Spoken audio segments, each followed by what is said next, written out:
네, 오늘 이 본문의 배경을 좀 간단하게 살펴보고, 우리 오늘 말씀 주제대로 현실을 보다라는 이 주제로 말씀을 살펴보도록 하겠습니다. 오늘 본문은 이 아람 군대가 이제 정확하게 말하면 북이스라엘을 침공하는 이야기로 시작이 됩니다. 이 본문에서 말하고 있는 이 아람 왕은 베나닷 2세를 말합니다. 그리고 이때 당시 북이스라엘 통치하던 왕은 바로 여호람이라는 왕이었습니다. 자, 그러면 왜 이 당시 아람의 왕이었던 베나닷 2세는 왜 북이스라엘을 침공하였을까요? 이 역사적인 배경을 조금 알아야 되는데, 열왕기상 20장을 보시면 이 베나닷이 이제 그때 당시에는 북이스라엘 왕은 아합 왕이었습니다. 아합이 통치하던 그 시기에 이제 베나닷 2세가 북이스라엘과 전쟁을 치르게 됩니다.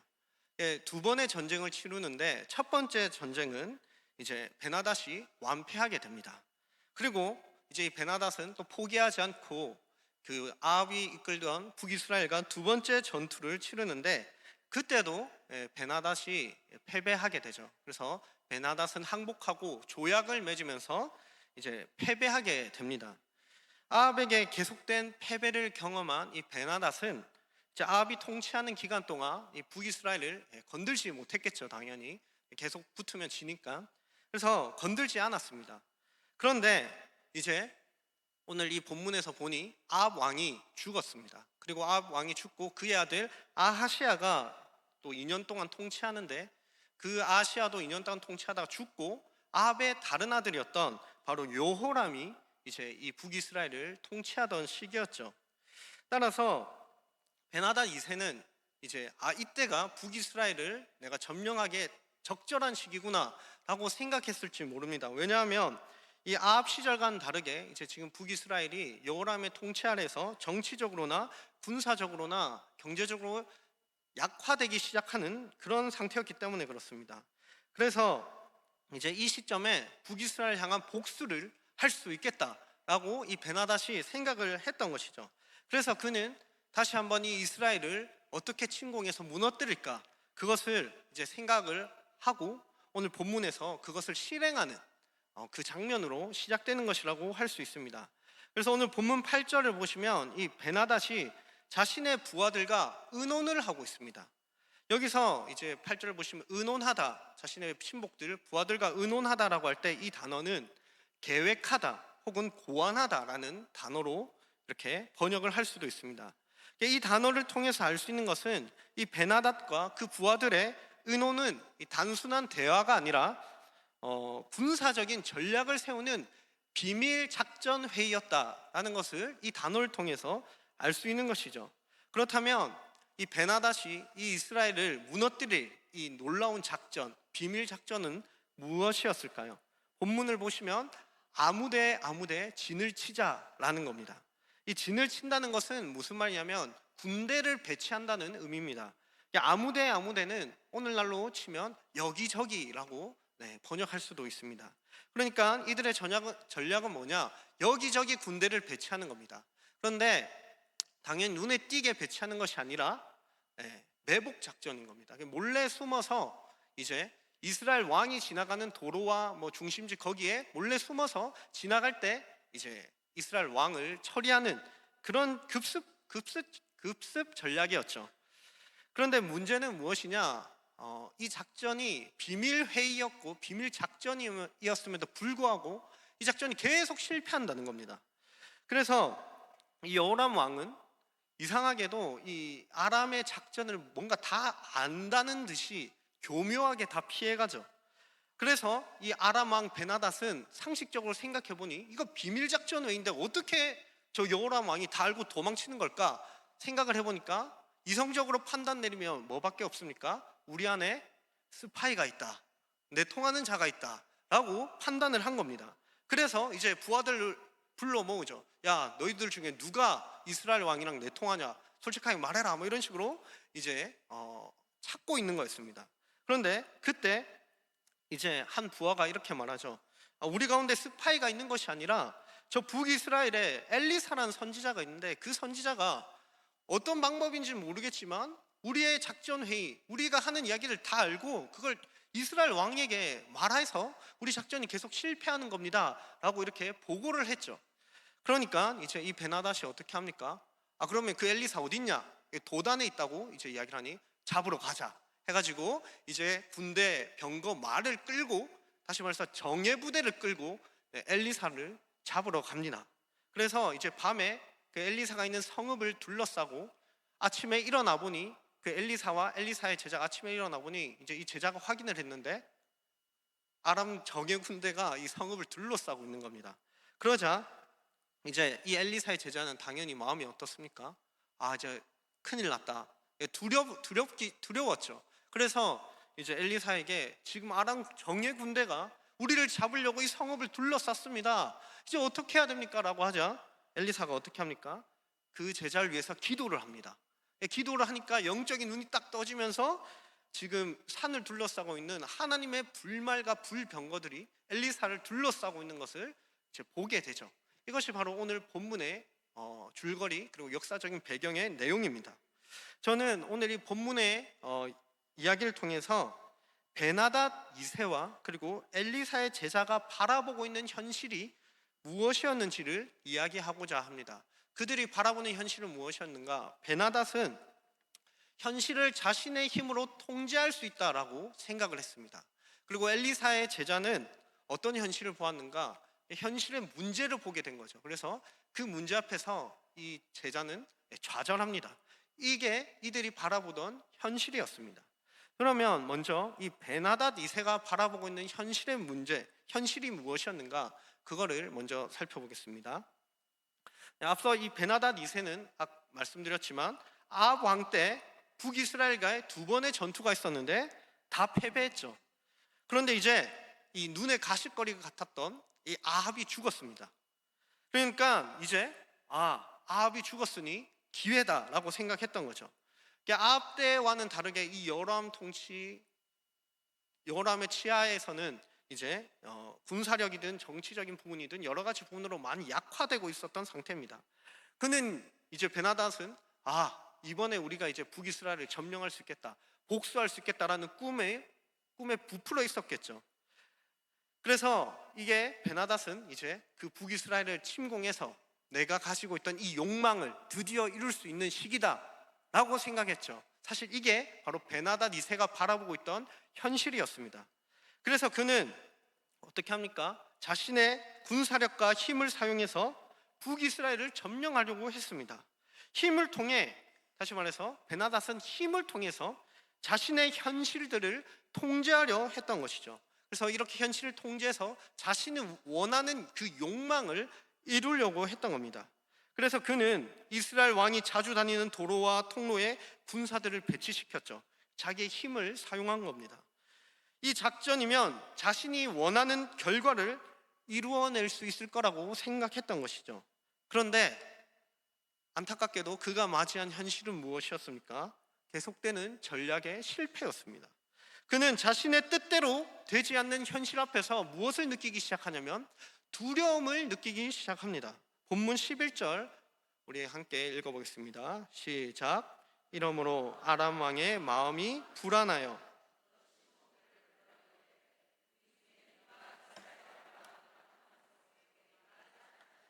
하니. 자, 베나닷이 자신의 생각대로 현실이 흘러가지 않으니까 어떻게 하냐면 불안해합니다. 여기서 이 불안하다라는 단어는 휘몰아치다, 요동치다라는 그런 의미를 가지고 있습니다. 다시 말해서 이 마음에 폭풍우가 불어서 그 마음이 지금 마음에 폭풍우가 휘몰아치고 그 마음이 지금 요동치고 있는 상태라는 겁니다. 현실이 자신의 생각대로, 자신의 뜻대로 흘러가지 않으니 폭풍이 몰아치듯 그의 마음이 뒤흔들리며 요동치고 있는 상태였다는 겁니다. 자신의 뜻대로 되지 않는다는 이 현실 앞에서, 자신이 원하는 현실이 펼쳐지지 않는 이 현실 앞에서 그는 어떻게 합니까? 자신이 원하는 현실을 이루기 위해서 자신의 힘으로 이 현실을 더욱 통제하려고 합니다. 자신의 전략을 실패로 이끌었던 엘리사를 찾아서 처단하는 그 계획을 세우고 그 계획대로 자신의 현실을 통제하려고 하는 것이죠. 그래서 그는 자신의 힘을 사용합니다. 엘리사 한 사람을 잡기 위해 어떻게 합니까? 한 사람 잡으려고 말과 병거 많은 군사들을, 다시 말해서 정예 부대를 끌고 갑니다. 자신의 전략을 실패로 이끌었던 이 엘리사만 죽이면, 이 엘리사만 잡으면 내가 원하는 현실이 펼쳐질 수 있을 거라고 생각했던 것이죠. 그는 자신의 생각대로 흘러가지 않는 이 현실을 자신의 힘으로 통제하려고 하고 있습니다. 베나닷은 자신이 가진 힘과 능력이면 원하는 대로 현실을 통제하여 자신의 욕망을 이루어낼 수 있을 거라고 지금 착각하고 있는 것이죠. 그는 현실을 철저히 통제하는 방식으로 현실 앞에 놓여 있는 이 두려움을 해결하려 했던 겁니다. 다시 한번 말씀드립니다. 이 베나닷은 현실 앞에서 느껴지는 이 두려움을 해결하기 위해 오히려 자신의 힘을 더 사용해서 현실을 통제하는 방식으로 자신의 두려움을 극복하려 했던 것이죠. 베나닷의 이런 행위는 사실상 역사를 주관하시고 통치하시며 현실을 통제하시는 하나님을 배제하고 있는 행위라고 할 수 있습니다. 우리도 마찬가지로 내 뜻대로 흘러가지 않는 현실을 보며 우리도 어떻게 할 때가 있습니까? 두려워할 때가 있습니다. 그래서 우리는 우리의 힘과 능력으로 모든 것을 통제해보려 합니다.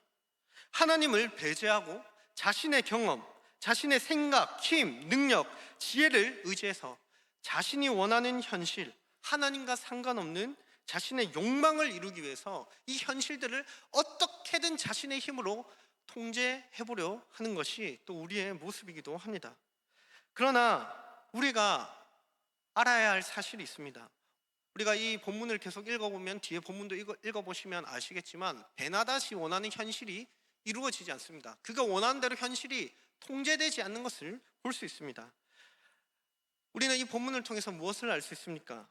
내 힘으로 나의 인생을, 이 현실을 다 통제할 수 없다는 겁니다.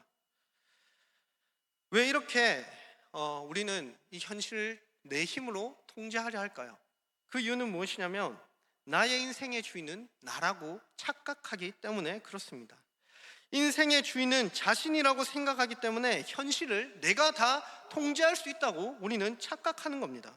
우리는 우리의 자녀를 내가 원하는 대로 통제할 수 있을 거라고 생각합니다. 자기 개발을 열심히 하면 내 인생의 앞길을 내가 통제할 수 있을 거라고 생각합니다. 돈을 열심히 벌면 내가 원하는 인생으로 내가 통제할 수 있을 거라고 생각합니다. 내가 뭐든 열심히만 하면 내 인생을 내가 원하는 대로, 내 욕망대로 이끌어갈 수 있고 그것을 성취할 수 있다라고 우리는 착각하는 겁니다. 이 모든 행위는 사실상 하나님을 배제한 채 자신의 인생을 통제하려 하는 것이 문제인 겁니다. 베나닷이 인생을 통제하려 했던 이유는 하나님을 믿지 못했고 인생의 주인이신 하나님을 알지 못했고, 그러므로 인해서 자신의 방식대로, 자신의 생각대로, 자신의 경험대로, 자신의 힘으로 모든 것을 통제하려 했던 것이죠. 우리도 베나닷과 마찬가지로 때로는 하나님을 잊어버리고 하나님보다 앞서서 내 생각과 내 뜻대로 내 힘으로 이 현실을 통제하려므로써 내 안에 있는 두려움을 극복하려는 실수를 반복한다는 사실입니다. 따라서 다시 본문으로 넘어오면 이 베나닷이 보고 있었던 현실은 무엇인가? 나의 인생은 내가 통제할 수 있다라는 현실을 보고 있었던 것이죠. 나의 힘으로 이 모든 현실을 원하는 방향으로 통제할 수 있다라는 착각을 가지고 현실을 해석해내고 있었던 겁니다. 그러나 다시 한번 말씀드리지만 진짜 현실은 우리의 인생의 모든 것을 우리의 힘으로 통제할 수 없다는 것과 우리의 인생의 주인인 하나님이신 그분이 우리의 인생을 통제하시고 이끌어 가신다는 것을 우리는 믿어야 합니다. 그래서 그분의 뜻에 순종하며 나아가는 것이 우리가 보아야 할 현실임을 이 베나닷의 모습을 통해서 보아야 하는 것이죠. 자, 두 번째로 이제 엘리사의 제자를 살펴보겠습니다. 엘리사의 제자가 보고 있었던 현실은 무엇일까요? 우리 15절 말씀을 함께 보겠습니다. 사람의 산이 일찍이 일어나서 나가보니 군사와 말과 병거가 성읍을 에워쌌는지라. 그의 사은이 엘리사에게 말하되 아, 내 주여, 우리가 어찌하리까 하니. 자, 엘리사의 제자는 아람의 정예 군대가 자신들을 둘러싸고 있는 현실을 보고 있었습니다. 그리고 그는 현실 앞에서 이 두려워하면서 어떻게 하냐면 좌절합니다. 이 베나닷은 자기의 힘으로 통제하려 했고, 지금 이 엘리사의 제자는 그 현실의 두려움 앞에서 좌절하고 낙심하고 포기하고 있다는 겁니다.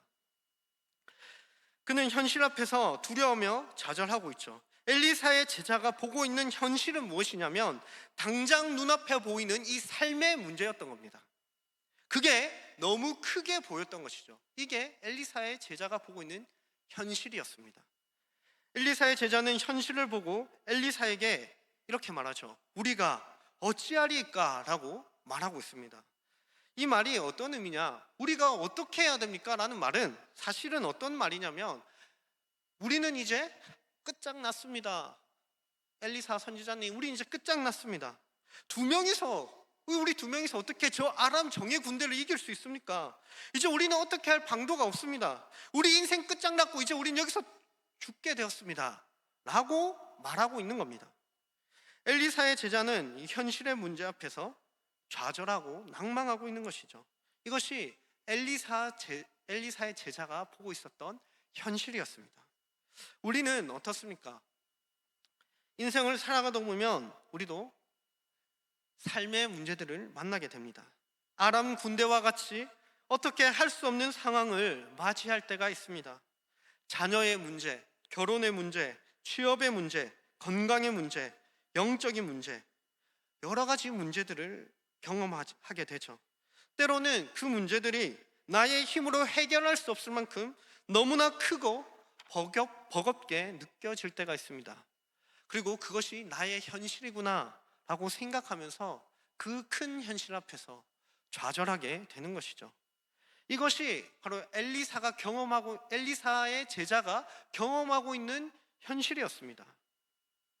베나닷 2세와 엘리사의 제자의 상황과 문제는 달랐지만 현실을 해석하는 이 태도에 있어서는 공통점이 있습니다. 그 공통점이 무엇인가? 바로 하나님을 인식하지 못하고 하나님을 배제한 채 현실을 해석하고 있다는 사실입니다. 베나닷은 하나님의 뜻을 생각하지 않고 자신의 욕망을 따라서 자신이 인생을, 삶의 문제를, 현실을 자신의 힘으로 통제하려 했습니다.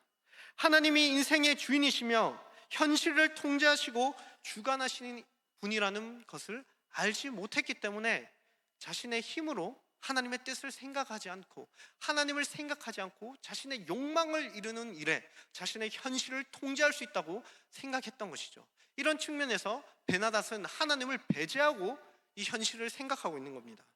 마찬가지로 엘리사의 제자도 다른 상황이었고 다른 방식으로 이런 현실 앞에서 그런 태도를 보였지만 똑같은 공통점 무엇인가? 엘리사의 제자도 하나님을 배제한 채 하나님을 인식하지 못한 채 지금 당장 자신의 눈앞에 보이는 현실을 해석하고 있다는 사실입니다. 따라서 이 베나닷과 엘리사의 제자의 공통점 무엇인가? 하나님을 배제하고 하나님을 인식하지 못한 채 현실을 해석하고 있다는 사실입니다. 사랑하는 성도님 여러분, 우리도 얼마나 하나님을 잊고 살아가고 있습니까? 우리는 얼마나 우리의 인생 속에서 하나님을 인식하며 살아가고 있습니까? 하나님의 은혜와 사랑, 그분의 임재를 우리는 얼마나 누리며 기억하며 누리며 살아가고 있습니까? 우리는 참으로 하나님의 임재, 하나님의 함께하심, 하나님의 통치, 하나님이 우리의 주인 되심을 잊으며 가는 일이 참 많다는 생각이 듭니다. 우리 성도님들 중에는 안 그러신 분들도 있겠지만 저는 자주 그럽니다. 현실의 문제 쫓겨 흘러가는 대로 살아가다 보니 정신없이 바쁘게 살아가다 보니 우리의 일상 속에서 하나님을 기억하고 하나님의 뜻을 생각하고 하나님이 우리에게 무엇을 원하는지 그리고 하나님과 교제 누리는 그런 일들을 놓치며 살아갈 때가 참 많다는 겁니다. 하나님께 우리가 묻지 않습니다. 내 생각대로 내 뜻대로 내 인생을 자꾸 통제하려 합니다. 때로는 문제 앞에서 좌절하거나 넘어지며 일어날 생각을 하지 않습니다. 내 생각과 내 경험, 내 힘이 하나님보다 앞서서 행할 때가 참 많다는 것이죠. 현실에 쫓기며 삶의 문제에 버거워하면서도 하나님을 찾지 않습니다. 마치 베나닷과 엘리사의 제자처럼 말입니다. 오히려 하나님 없이 베나닷처럼 내 힘으로 현실을 더 통제하려고, 내 욕망을 이루기 위해 세상의 것들을 더 가지려고 발버둥 치기도 합니다. 그것을 가지면 내 인생을 완벽하게 통제할 수 있을 거라고 생각합니다. 그렇게 자신의 힘으로 모든 걸 통제하려고 하고 모든 걸 가지려고 하다가 실패하면 분노하게 되는 것이죠. 혹은 엘리사의 제자처럼 삶의 문제가 너무 크게 보여서 그 앞에서 좌절하고 포기해버립니다. 이처럼 하나님을 바라보지 않는다면 우리의 삶은 우리의 뜻대로 더 통제하려다가 뜻대로 되지 않으니 불안해하거나 혹은 무감각해지거나 문제 앞에 좌절하여 회의감에 빠지거나 패배감에 사로잡히게 되는 것이죠. 우리는 얼마나 하나님을 바라보고 신뢰하고 있습니까? 사실 이 설교를 준비하면서 저의 삶을 먼저 돌아보았습니다. 목사지만 참 말하기 부끄럽지만 저도 요즘에 하나님과의 관계가 참 소홀해지고 있다라는 생각을 많이 하고 있습니다. 저도 그냥 흘러가는 대로 살아가고 있다는 생각이 많이 들기도 했고, 그러다 보니 삶의 회의감도 찾아오고 내가 지금 뭘 하고 있나 싶기도 합니다. 이 사역에 쫓기다 보니 사역을 하는 이유를 잊어버리고 내가 지금 뭘 하고 있는가? 나는 지금 여기서 뭘 하고 있지? 다른 걸, 헛된 걸 쫓아 살아가는 것이죠. 넷플릭스를 많이 보고 성경은 읽지도 않고, 넷플릭스 보는 게 뭐 잘못된 건 아니지만 하나님 생각 안 하고 넷플릭스만 보고 있습니다. 주구장창 집에 가면. 제 삶에 어느 순간 하나님의 임재가 없다는 걸 느꼈죠. 그리고 하나님께 질문하지도 않습니다. 그냥 너무 바쁘다 보니 흘러가는 대로 그냥 살아가고 있는 겁니다. 그래서 하나님 없는 채로 내 인생을 더 통제해 보려고 발버둥 쳐보거나, 혹은 아무리 발버둥 쳐도 어떻게 할 수 없는 나의 영적인 침체 앞에서 무기력해지고 다 포기해버리고 나도 모르겠다 그냥 하고 넘어지고 있거나, 그런 삶을 제가 지금 살아가고 있다는 그런 생각이 많이 들었습니다. 성도님들의 삶은 어떻습니까? 우리는 지금 그냥 당장 눈앞에 보이는 현실만 바라보고 있지는 않습니까? 내 앞에 당장 놓인 이 현실의 문제만 보면서 정작 중요한 것은 놓치고 중요한 것을 보지 못하고 있지는 않습니까? 바로 오늘 본문에서 등장하는 이 베나닷과 엘리사의 제자가 그러했습니다. 그렇다면 우리가 바라보아야 할 현실은 무엇입니까? 현실의 문제 앞에서 내 힘으로, 내 능력으로 다 통제할 수 없다면, 그러면 우리에게 남은 것은 좌절하는 것밖에 좌절하는 것밖에 없지 않겠습니까? 그러면 도대체 뭘 어떻게 하라는 거죠? 성경은 뭐라고 말할까요? 어떤 현실을 바라봐라고 할까요? 우리가 진짜 바라봐야 할 현실은 무엇이라고 성경은 말하고 있을까요? 우리 오늘 본문 16절을 보겠습니다. 이 16절은 이제 좌절하고 있는 엘리사의 제자에게 이제 엘리사가 말하고 있는 장면입니다. 우리 16절 함께 읽겠습니다. 시작.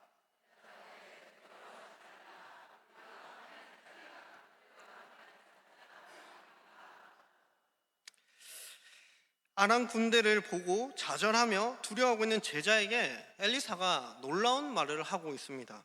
두려워하지 말라. 우리와 함께한 자가 그들과 함께한 자보다 많다라고 말하고 있습니다.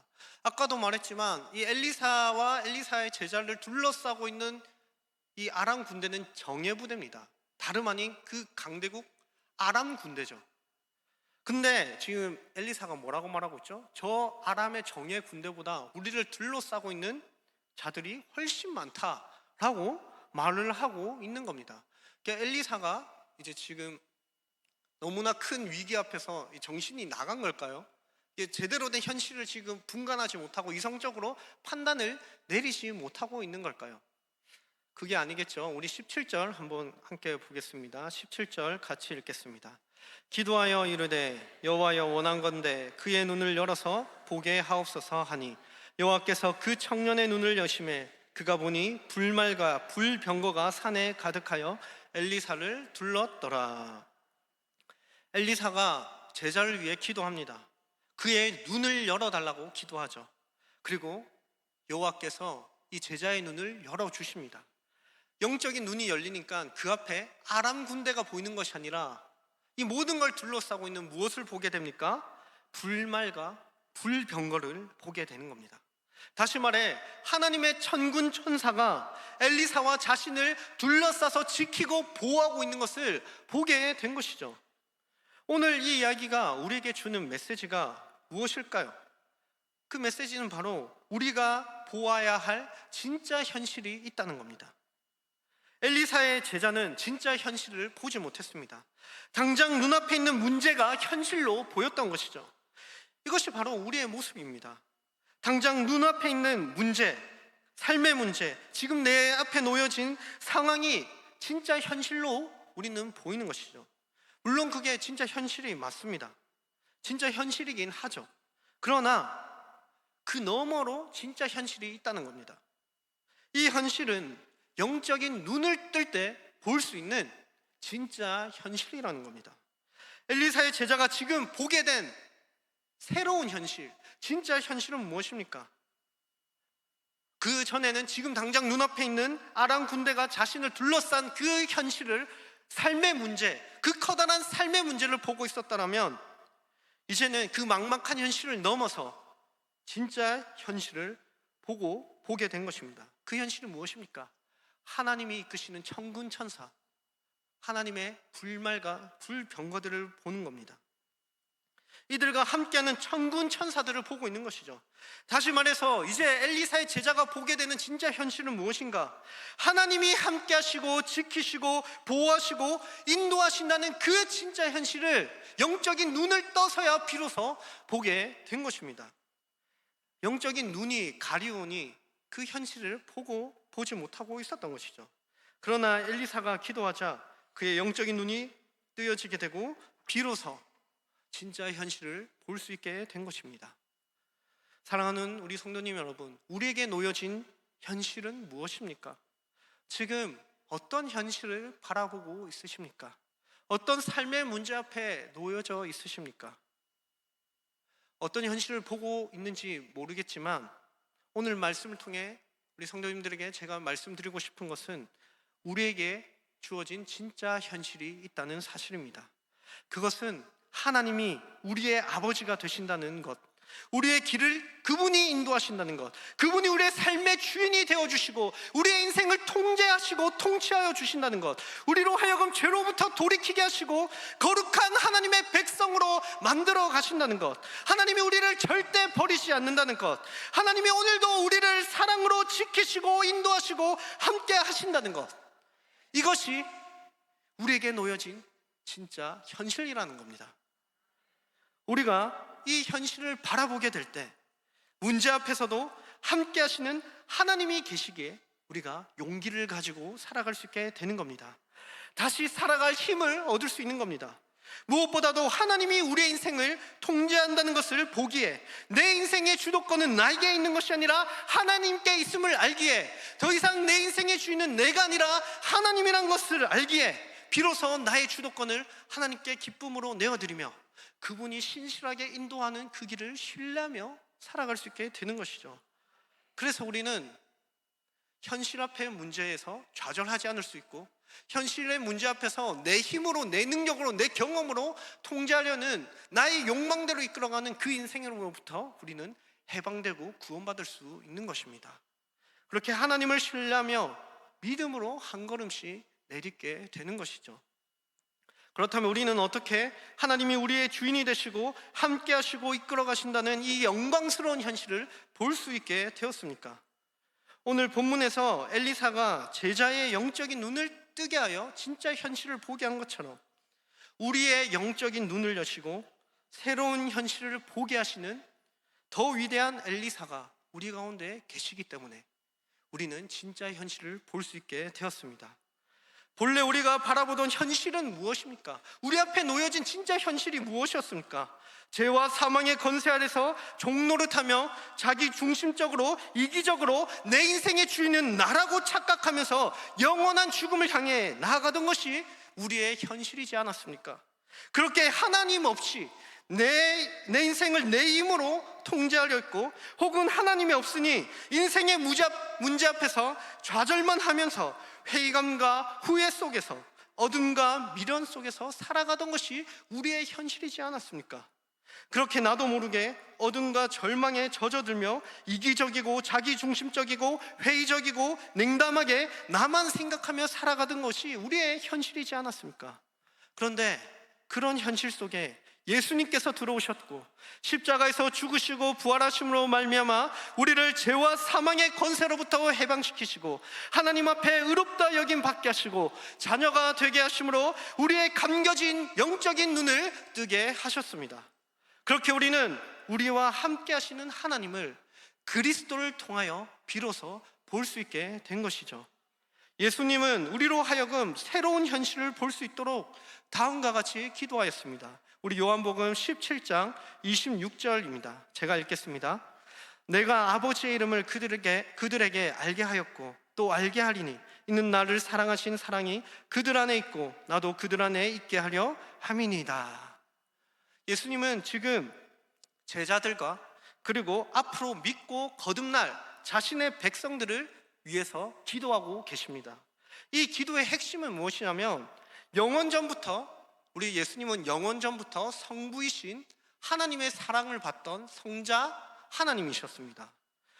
예수님은 하나님의 아름답고 영광스러운 완전한 사랑을 영원전부터 누리시던 분이셨죠. 그런데 우리 예수님께서 지금 어떤 기도를 하고 있으시냐면, 내가 받고 있는 이 사랑, 성부께로부터 받는 이 영원한 사랑, 아름다운 사랑, 위대한 사랑, 이 세상에 어떤 아름다운 단어를 다 갖다 붙여도 그분의 아름다운 사랑을 표현할 수만 없을 만큼 아름다운 그 사랑을 이 제자들과 그리고 앞으로 거듭날 내 백성들이 누리게 하여 주시옵소서라고 기도하고 계시는 겁니다. 다시 말해 우리 예수님께서 어떤 기도를 하고 계시냐면, 우리를 사랑으로 인도하시고 함께 하시는 그 하나님을 바라보는 진짜 현실을 보고 경험하며 살아가게 하여 주시옵소서라고 우리 예수님이 기도하고 계시는 겁니다. 예수님은 이 기도를 성취하시기 위해 어떤 일을 행하셨습니까? 예수님께서 바라보시던 현실은 어떤 현실이었을까요? 아까도 말씀드렸지만 우리 예수님이 보고 있던 현실은 영원전부터 성부 하나님의 완전한 사랑 안에서 행복을 누리는 것이 우리 예수님이 보던 현실이었고 경험하던 현실이었습니다. 이것이 예수님이 보시던 현실이었습니다. 그런데 그 현실 앞에 어느 날 우리 예수님의 현실 앞에 절망의 그림자가 드리우기 시작합니다. 죽음의 그림자가 예수님의 현실을 지배하기 시작합니다. 그리고 하나님의 진노와 심판이 그분의 현실이 되어버렸습니다. 예수님은 왜 이런 비참한 현실을 마주해야 했습니까? 영광스러운 현실을 영원토록 경험하며 살아가야 할 그분이 왜 이런 비참한 현실 앞에 마주해야만 하셨습니까? 그 이유는 우리가 마주하고 있었고 마주해야 할 그 비참한 현실을 그분이 대신 마주하셔야만 우리가 그 현실에서 벗어날 수 있었기 때문입니다. 그래서 우리가 경험해야 할 그 현실을 지금 예수님이 대신 경험하고 있습니다. 아름다운 현실을 보아야 할 그분이 가장 비참한 현실, 우리가 봐야 할 그 현실 앞에 그분이 대신 지금 마주하고 있는 것입니다. 나아가 우리는 그 현실에서 벗어나는 것뿐만 아니라 예수님이 대신 마주하심으로 우리가 벗어나는 것뿐만 아니라 예수님이 경험하신 그 아름다운 현실이 우리의 현실이 되게 되었습니다. 그 이유는 이 현실을 누릴 수 있는 유일한 의의 자격을, 예수님만이 이 현실을 누릴 수 있는 완전한 의를 가지고 계셨는데 그 완전한 의의 자격을 우리에게 주심으로 이제 우리가 새로운 현실을 보게 된 것입니다. 바로 성자 예수님이 영원전부터 누렸던 그 하나님의 사랑, 그 사랑의 인도, 하나님과 동행하는 그 놀라운 영원한 은혜와 사랑의 경험을, 그 현실을 이제 예수님을 통해 우리가 이제 보게 되고 경험하게 된 것이죠. 이 현실을 보여주시기 위해 우리 예수님께서 십자가에 죽으시고 부활하신 것입니다. 사랑하는 우리 성도님 여러분, 예수 그리스도 안에서 우리는 새로운 현실을 볼 수 있게 되었습니다. 하나님이 우리를 사랑한다는 현실, 하나님이 살아계시고 지금도 우리와 동행한다는 현실, 우리의 인생의 여정을 영광스럽게 지금도 인도하고 계신다는 그 현실 말입니다. 우리가 이 현실을 보기 시작할 때 더 이상 세상적인 욕망을 성취하기 위해 내 인생을 통제하려 하고 내 힘으로 살아가려 했던 그 모든 것들을 내려놓을 수 있게 되며 현실의 문제 앞에서도 좌절하지 않고 그분의 인도하심을 신뢰하며 나아갈 수 있게 되는 것이죠. 그러니 사랑하는 우리 성도님 여러분, 이제 예수 그리스도 안에서 우리에게 주시는 그 놀라운 하나님의 사랑을 보시길 바랍니다. 지금도 우리를 사랑으로 인도하시는 진짜 현실을 보시길 바랍니다. 오늘 이 자리에 오신 우리 모든 성도님들에게 예수 그리스도를 통하여 감겨진 우리의 영적인 눈이 떠져서 우리를 사랑으로 인도하시며 우리의 삶의 문제에 개입하셔서 가장 선한 길로 인도하시는 그 하나님을 마주하며 보게 되는 은혜의 역사가 이 자리에 계신 우리 모든 성도님들에게 나타나기를 간절히 소망합니다. 그래서 그 현실을 쫓으며 믿음으로 살아가는 우리 모두가 되기를 간절히 소망합니다.